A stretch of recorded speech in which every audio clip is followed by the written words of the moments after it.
Eh bien, nous voilà dans le tutoriel concernant la spatialisation et la gestion de l'espace 3D. Et donc là, il va falloir que je vous explique quelques petits principes en fait psychoacoustiques.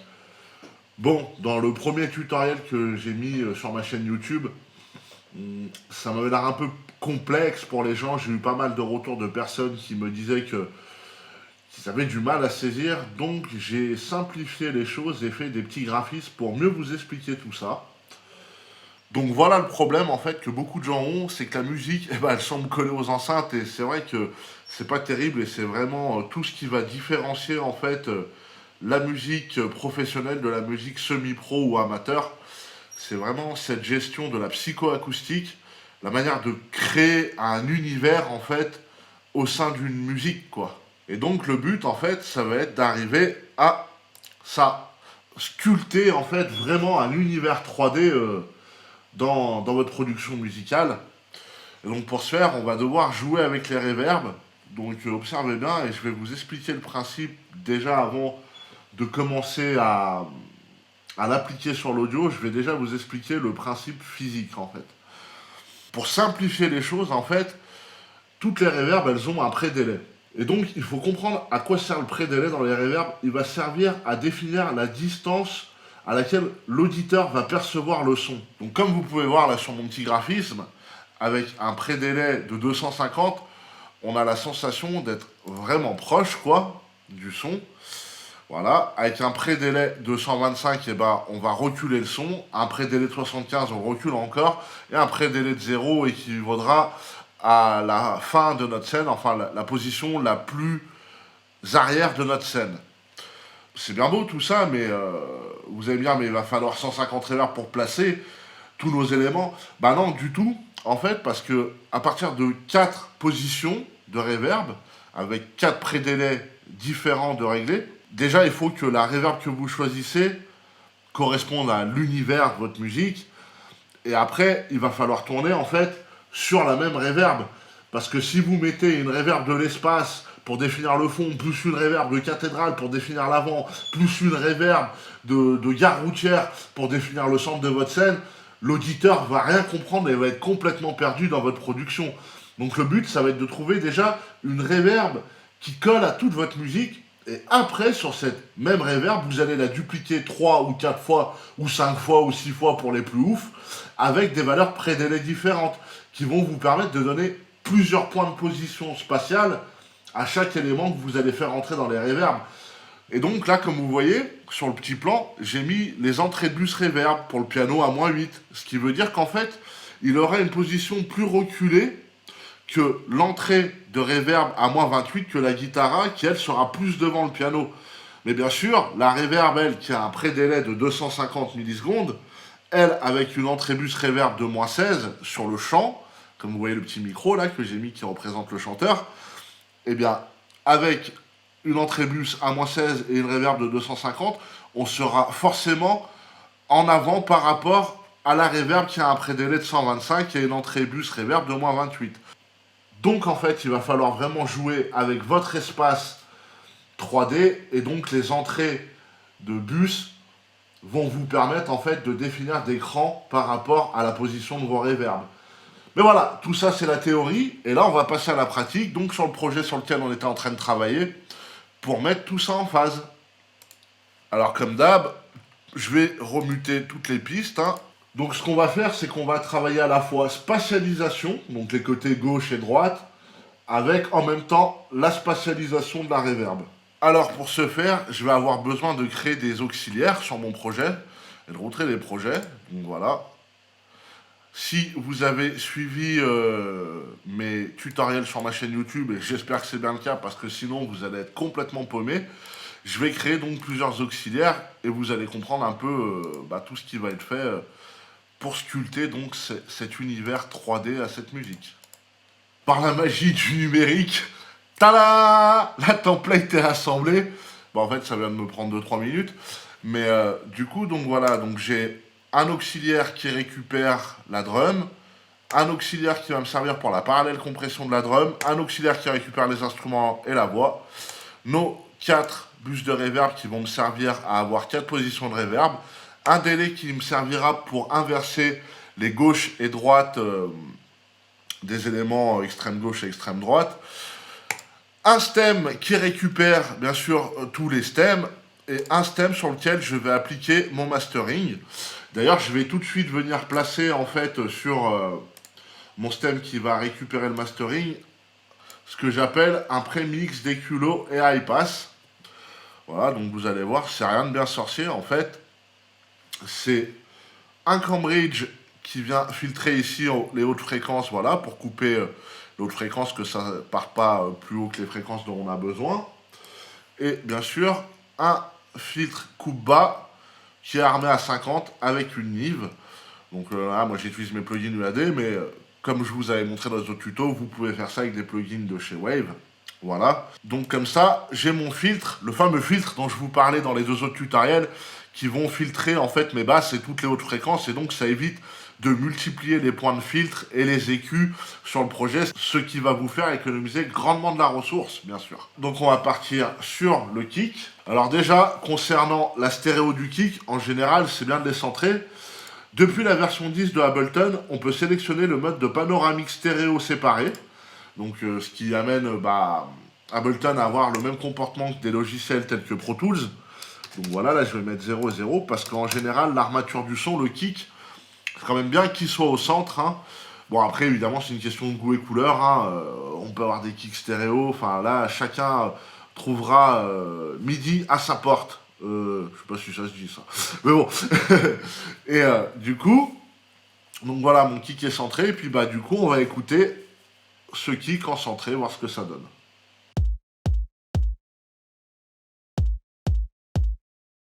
Très bien, c'est parfait. La snare.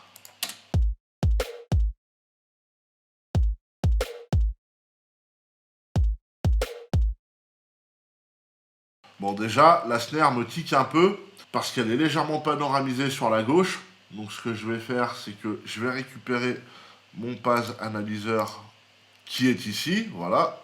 Et je vais venir l'amener sur ma snare pour comprendre le décalage qu'elle a. Parce que j'ai quand même envie d'un peu plus la centrer.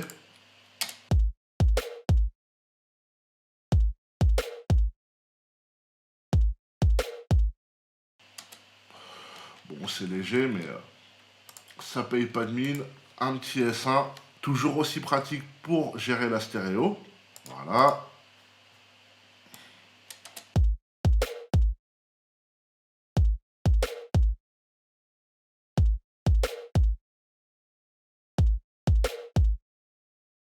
Très bien.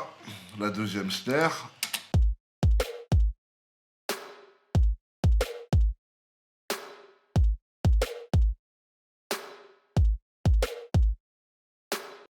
Bon, bah c'est très bien. Voilà, les équalisations avaient été faites, donc et puis la stéréo de la deuxième snare me semble très bien.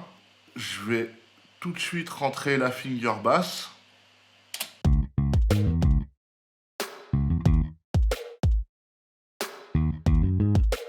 Donc comme vous pouvez voir, elle est très mono. Et donc là, je vais utiliser divers tricks en fait pour la rendre stéréo et que ce soit joli. Donc qu'est-ce que je pense qu'on pourrait mettre là-dessus? Un petit chorus, ça peut être bien. Donc je vous laisserai vous renseigner sur les plugins de chorus. Moi j'utilise mes plugins de chez UAD. Vous devriez trouver ça très facilement dans les bundles de Wave ou d'autres marques.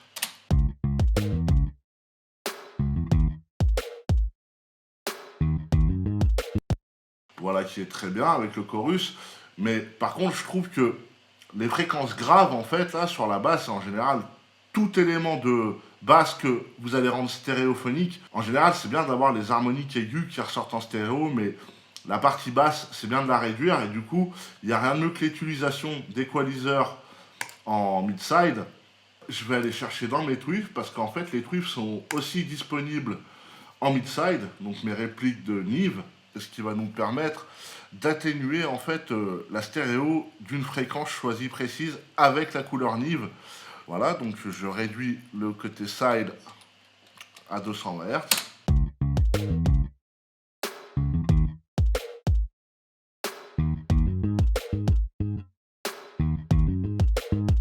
Donc ensuite, pour ce faire, on va avoir besoin de nos auxiliaires de retour. Et c'est là que commence en fait la petite mission de configuration de reverb. Alors moi, j'ai un rack tout préfet, que j'ai appelé l'EMT4D, donc qui est la reverb EMT en fait de chez Universal Audio. Il faut savoir que c'est la reverb qui va vous donner la sensation d'un son vraiment, vraiment proche. Donc vraiment pour ce côté in your face en fait. Voilà, donc déjà là, maintenant, il va falloir bien comprendre la 3D et comment on perçoit la 3D. En fait, la 3D, c'est comme nos yeux. Vous voyez, sur les téléviseurs 3D, il y a des gens qui vont ressentir beaucoup de profondeur dans l'image, d'autres qui vont voir le jaillissement, et d'autres qui vont rien ressentir. Et bien pour les oreilles, c'est un peu pareil. Toute la psychoacoustique, tout ce que vous avez vécu dans votre vie, va définir la manière dont vous ressentez la 3D. Donc, aux enceintes, en général, on a à peu près tous la même sensation au niveau de la 3D, de comment on ressent la perspective du son. Par contre, au casque, ça devient vraiment très différent, car selon les cerveaux, on va ressentir la 3D d'une manière totalement différente. Certaines personnes, par exemple, vont ressentir la 3D en sphère comme ça. D'autres vont ressentir une boule qui les englobe. Pour mon cas, moi, je ressens des étages quand je suis au casque.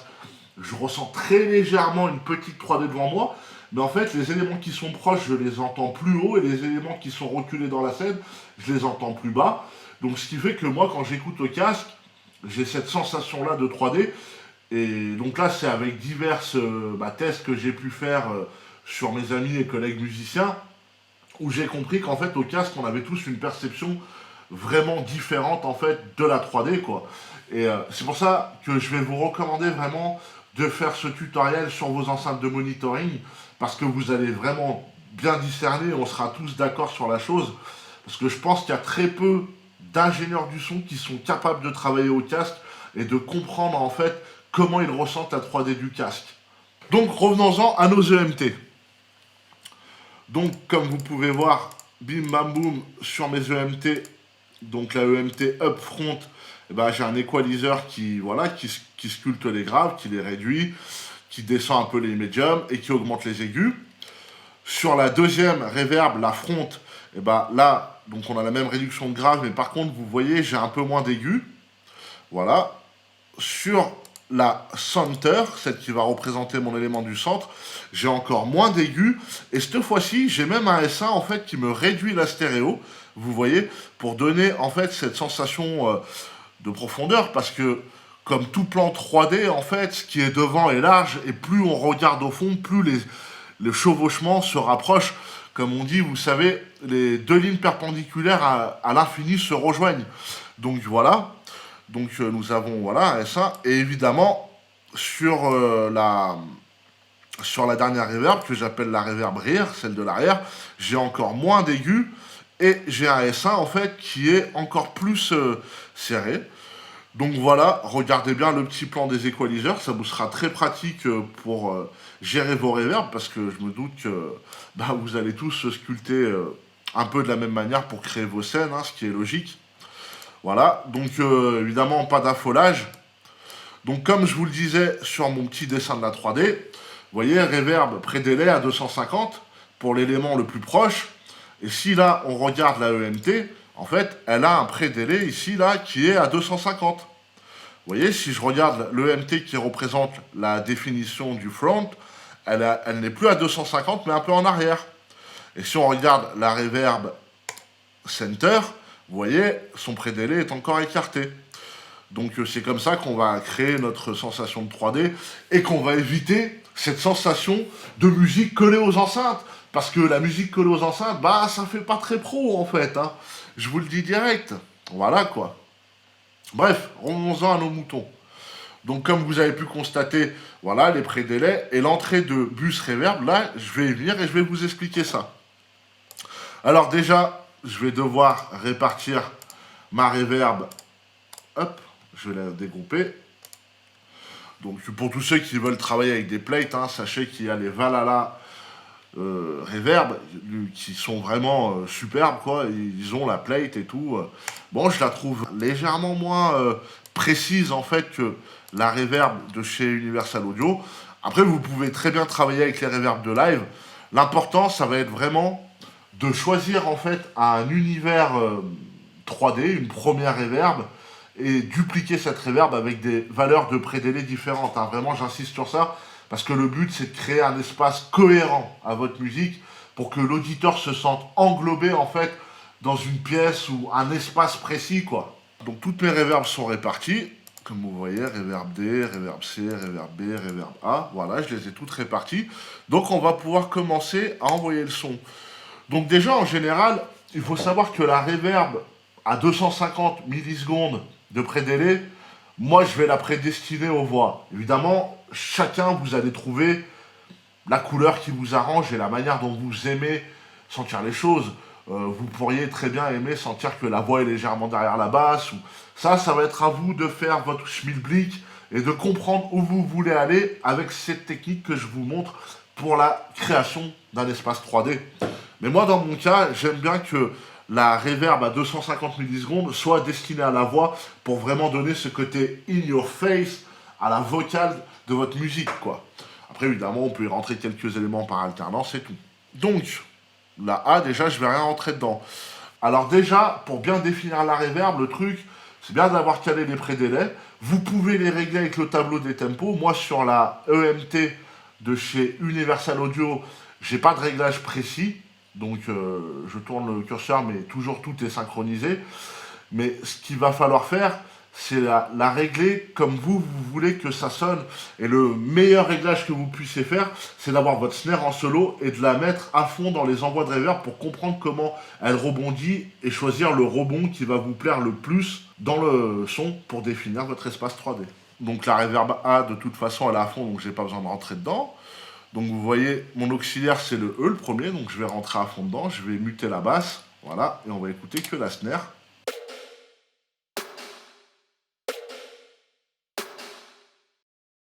Bon, bah, ma foi, pour la reverb front, bah, on est bon. Moi, je trouve que la valeur est bonne. Donc voilà. Maintenant, je vais rentrer en fait dans la reverb de centre, la center.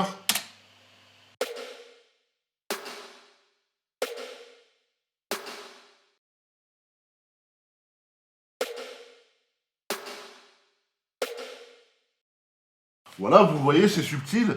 J'ai ajusté le curseur d'un cran, mais tout de suite, le rebond me plaisait plus, donc je vais garder ce rebond-là. Et bien sûr, on va tester la dernière reverb. Donc la reverb qui correspond à l'arrière.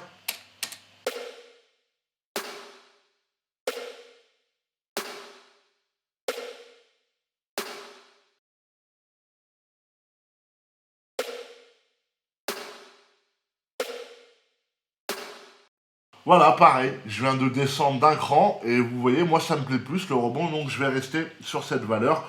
Évidemment, toutes les valeurs changent selon le BPM de votre musique, donc à vous de bien prendre le temps de faire ce petit réglage pour apporter un maximum de musicalité à votre espace 3D.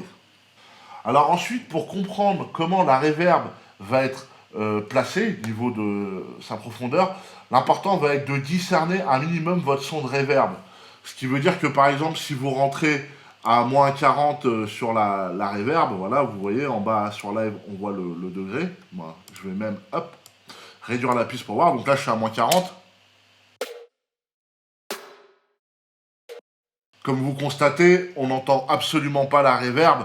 Et du coup, bah, ça n'a pas de sens. Le but, c'est de légèrement discerner la reverb pour que l'élément soit vraiment le plus proche dans la position que vous avez choisie. Donc en l'occurrence, moi sur la EMT, je sais qu'à moins 28, eh ben, on est bon. Donc voilà, je vais rentrer donc, dans la E à moins 28.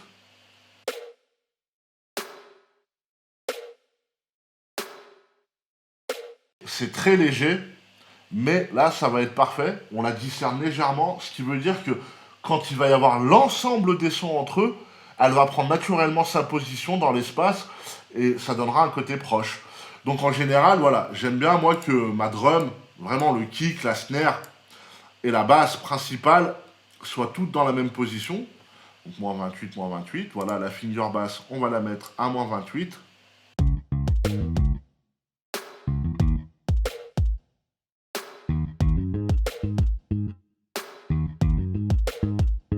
Voilà qui est parfait. Bon alors du coup je vais tout de suite activer une parallèle compression. Bon ça vous connaissez mais on va le faire en speed. Voilà, on va aller chercher dans les FUG filters un procès qui va très très bien pour la parallèle compression avec hop, le petit réglage de parallèle compression qui va bien. Voilà, je mets ça à 0. J'envoie bien sûr mon kick et mes deux snares dans l'auxiliaire et je vais remonter progressivement.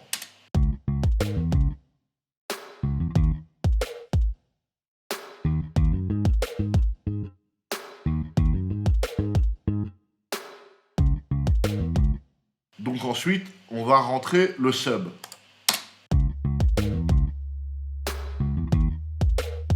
Donc moi, en général, les subs, bah, j'aime bien qu'ils soient un peu en fond de la musique pour donner un peu ce côté profondeur, mais dans le sub, quoi. Donc le top, ça va être de rentrer dans la reverb de rire, là, donc qui est sur le bouche G, voilà. Et je vais rentrer à -8.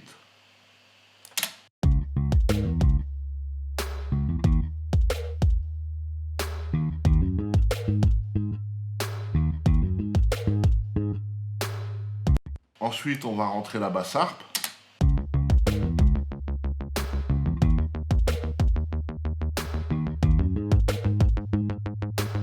Bon alors déjà, ma basse harpe, là, on va revenir sur la stéréo avant de régler la gestion 3D. Donc, bah, cette fois-ci, je vais utiliser un TAL. Hop, dans les plugins. Le TAL Chorus, en fait, qui est un plugin gratuit et que vraiment, bah, je ne saurais vous recommander. Il donne une couleur assez magique hein, au son, et puis alors, surtout au son de basse.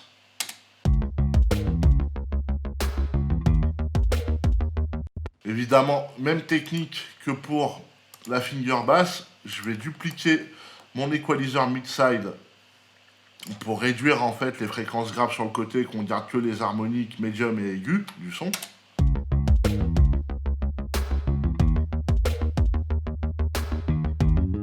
Voilà, la réduire un peu en volume. Et puis, eh ben, je vais la faire rentrer justement sur quelle position? Je vois que j'ai des violons.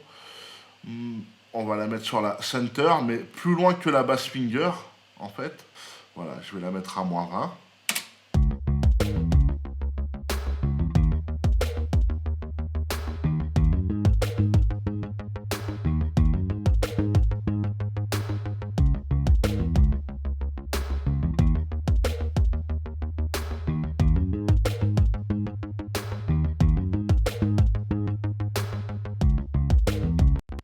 Très bien, c'est parfait. On va rentrer les violons.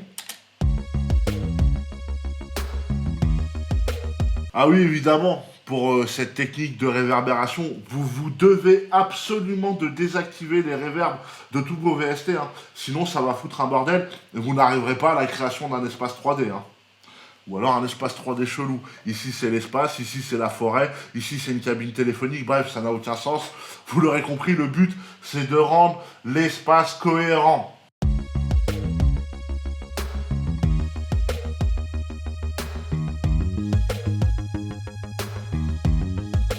Donc voilà, donc bah, le violon, lui, je vais le mettre dans la reverb arrière, mais pas à la même position en fait que la sub bass qui elle est à -8, donc qui est vraiment extrêmement reculée, plutôt à -12, voilà, pour que ça donne un contraste entre la sub bass qui sera vraiment au fond et les violons qui seront juste un petit peu devant en fait cette sub bass.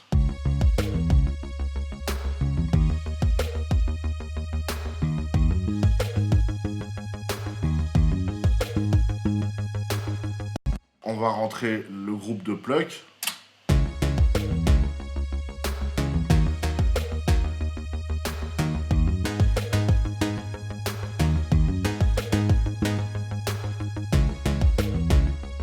Ouais, je pense que je vais leur redonner un peu de stéréo. Donc, je vais aller utiliser un utility de live pour ça, pour leur donner un peu plus de présence stéréo. Voilà, et je vais même utiliser en fait le plugin de chez Wave qui est vraiment mortel, le Center, qui permet en fait très facilement bah, d'amener beaucoup plus de stéréo juste en un fader, voilà. Vous allez voir, c'est tout bête. On va le monter genre à 2 dB et ça va être magique.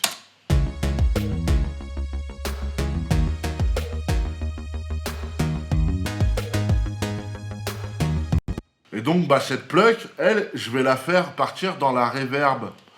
Vous voyez, je vois que j'ai toujours pas utilisé la F. Donc la F ici, qui correspond à ma reverb center. On va mettre la plug en center. Hop. Voilà, très bien.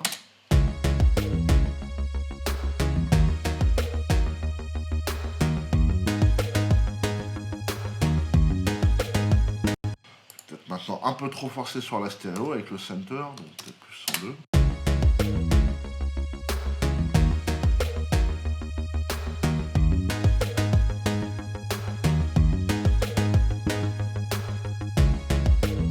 Donc maintenant, on va passer aux guitares, et donc spécialement la guitare A et la guitare B, qui sont en fait des réponses de guitare qui sont faites pour être en gauche et droite.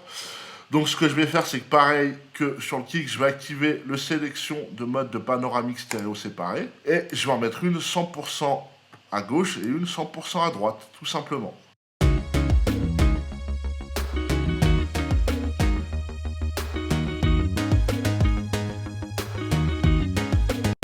On va les baisser un peu en volume.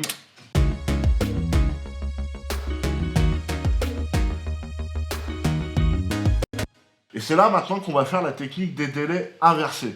Donc je viens prendre un délai. Vous pouvez utiliser les délais qui vous arrangent, hein, bien sûr. Moi, en l'occurrence, je vais utiliser un délai d'Ableton. Boum. Voilà, avec un rebond de 2, ce sera très bien. J'aime bien parce qu'on peut filtrer avec le délai d'Ableton. Bien sûr, votre wet doit être à 100%. Votre temps de feedback, ça c'est vous qui voyez comme vous le voulez. Mais moi, j'aime le mettre court. Et juste derrière, je vais venir mettre un utility où je vais inverser la stéréo avec le swap. Voilà, et bien sûr, baisser le volume. Évidemment, je prends mes deux guitares, je les envoie dans le bus en question, à fond. Et écoutez bien, c'est magique.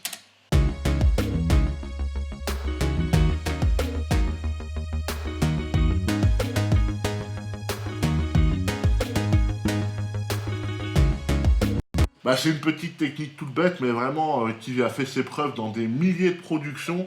Et voilà, il faut la connaître. Mais quand on a des éléments 100% gauche et droite, le top, c'est de leur donner un délai avec un rebond inversé, en fait, pour créer déjà un pseudo-espace. Et puis, bah, j'ai plus qu'à rentrer mes guitares dans une des reverbs. Donc, bah, pareillement, je vais rester sur la reverb du centre, la F. Et à la différence de la pluck, je vais l'avancer un peu, donc je vais mettre ça à moins 28, ce qui sera très bien, et ce qui avancera la chose. Je vais vous montrer un trick tout bête. Le délai, lui, là, il a un dry wet à 100%. Ce qui veut dire qu'il génère maintenant son propre son. Et ben, il n'y a rien qui m'empêche de lui dire, eh ben, très bien, petit délai, tu vas partir dans la reverb center, ou non, dans la reverb, la dernière, voilà, la reverb arrière, et tu vas venir te rebondir comme ça à moins 20.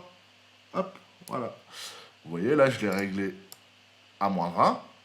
Et donc, en fait, ce qui fait que la première position, en fait, de mes guitares va être dans ma reverb center.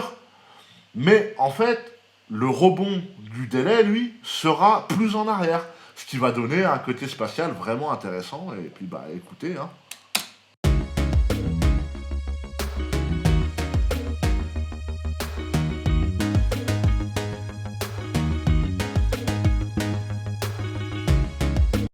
Voilà, on est parfait. On va rentrer l'autre guitare maintenant.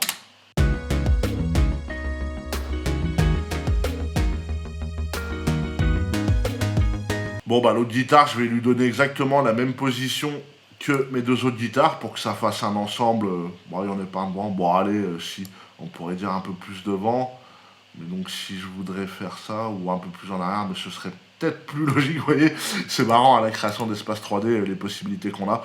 Donc, ce que je vais faire, c'est que je vais légèrement reculer, en fait, les guitares gauche et droite, et mettre celle-là un peu plus devant, voilà.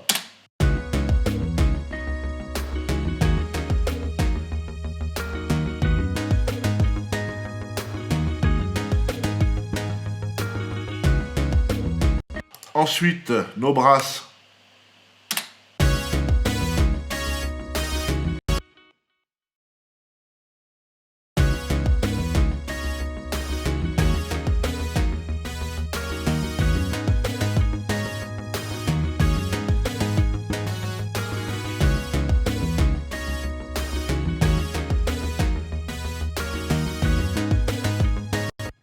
Là, ce qui peut être marrant, carrément, c'est de les faire péter dans la reverb front qui n'a pas été encore utilisée.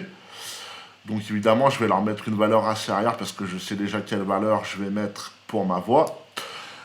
Enfin, pour la vocale que j'utilise. Donc à moins 14, ça me semble être une très bonne idée. Allez, même moins 12. Ce qui va leur donner un côté vraiment upfront par rapport à tous les autres éléments.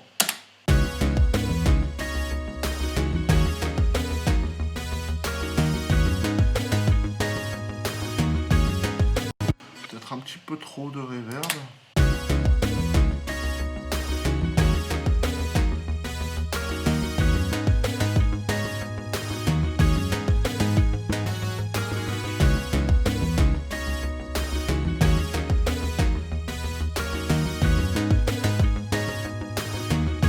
Voilà, c'est très bien tout ça.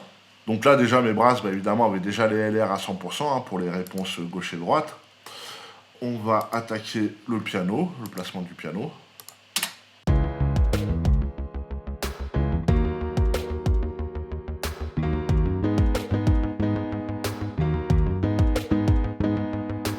Bon bah le piano je vais le mettre juste en dessous parce que comme vous voyez là sur mes stems on voit que j'ai que la reverb front qui est utilisée à ce moment.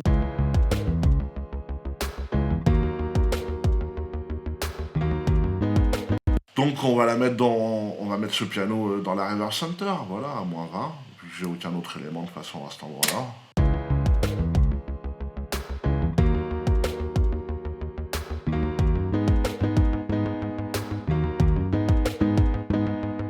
Allez hop, pareillement un petit center de chez Wave sur ce piano, ce sera joli, ça paiera pas de mine.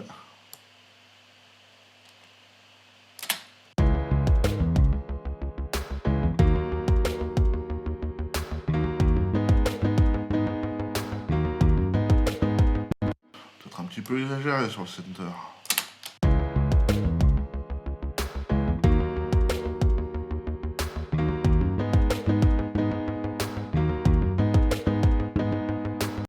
Très bien. Ensuite, mon mini-log.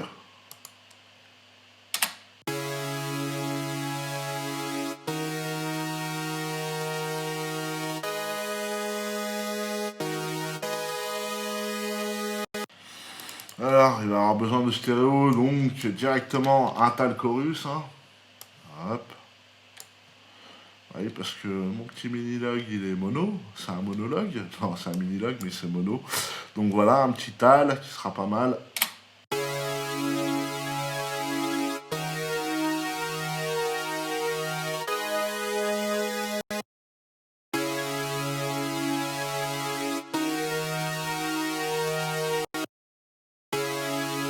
Évidemment, lui choisir une position dans la reverb. Donc, bon, on va le mettre en front. Hein. Ce sera très très bien. Allez, à moins 20.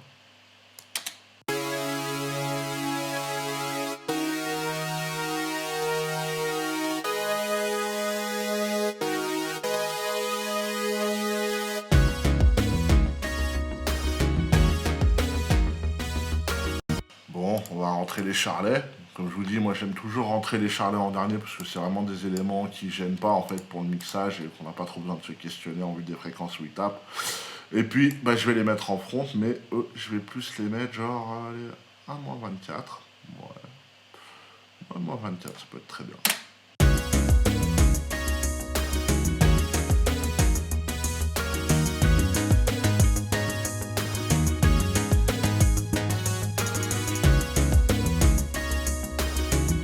Très bien. Bon, on va procéder au mixage de la voix en speed.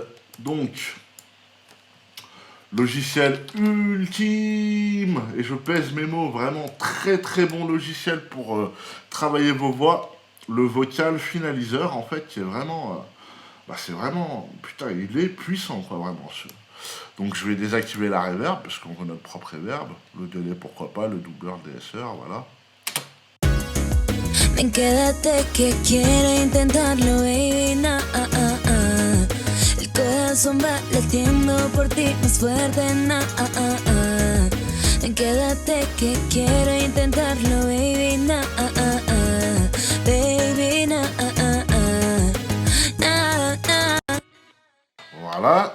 Donc, dire que pour le réglage, là, vous avez vu, c'est rapide hein, avec le vocal finaliseur de tout de suite arriver à quelque chose. Bon, la prise de voix était très bonne, hein, évidemment. Et ce qu'on va faire, c'est que là, je vais venir la placer, hop, dans la reverb up front. Donc la première reverb qui définit la position, comme je vous disais, à 250. Hein. Parce que nous, on veut pas ça. Hein. Voilà, nous, on veut ça. Voilà, ça c'est beau, ça. Quand la reverb, elle met le chanteur comme ça en avant et tout, voilà, quoi.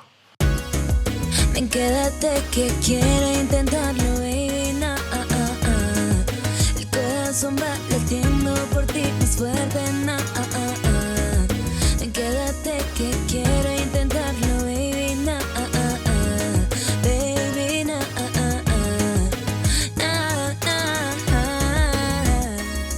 Bah voilà qui me sonne très très bien. Bon, bah je vais dupliquer mon vocal finaliseur sur la première piste de voix, hein. Hop, pareil à -20 pour qu'elle ait la même position.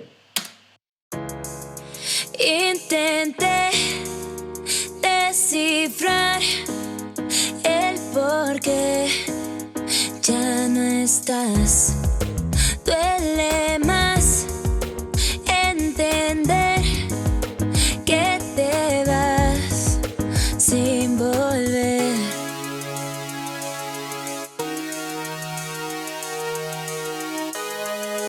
Et donc maintenant, je vais vous montrer un spécial tricks qui casse la bouche niveau de la 3D. C'est le déplacement des éléments dans l'espace 3D. Et donc rien de mieux que ce sweep, en fait, qui va me servir à ça. Donc si là, je le laisse comme ça, vous allez entendre, c'est très... ça va être droit.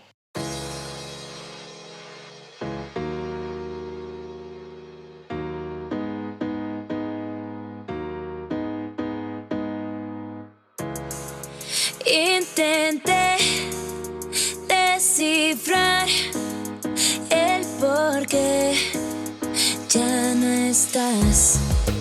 Duele más entender que te vas sin volver.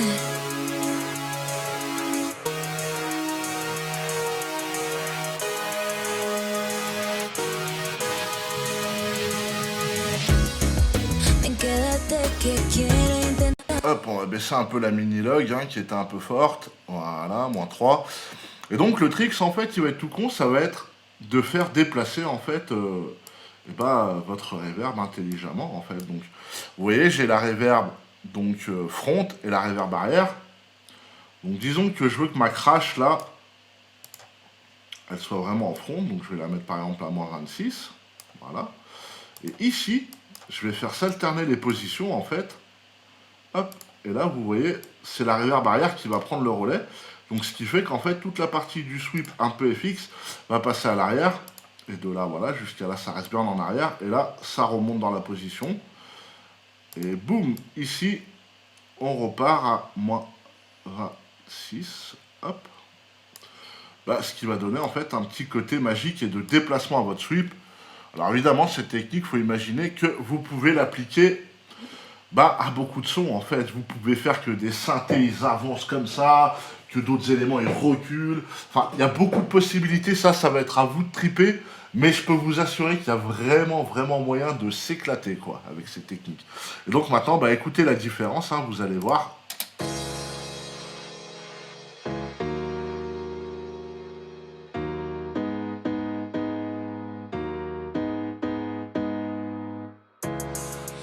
Intenté descifrar el porqué ya no estás.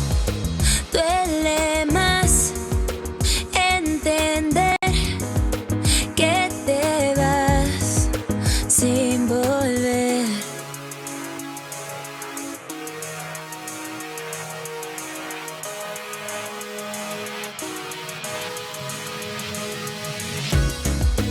Quédate que quiero intentarlo, baby, na, El corazón va latiendo por ti más fuerte, na, Quédate que quiero intentarlo, baby, na, Baby, na,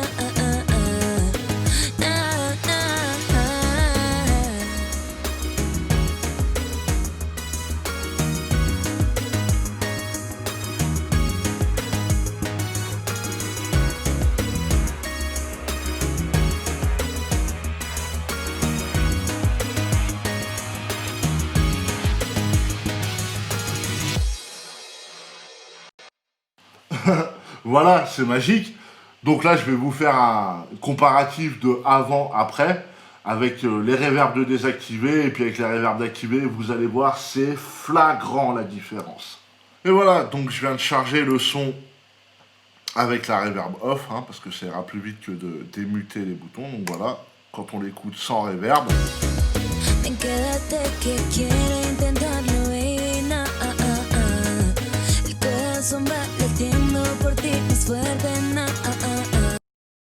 Et avec reverb.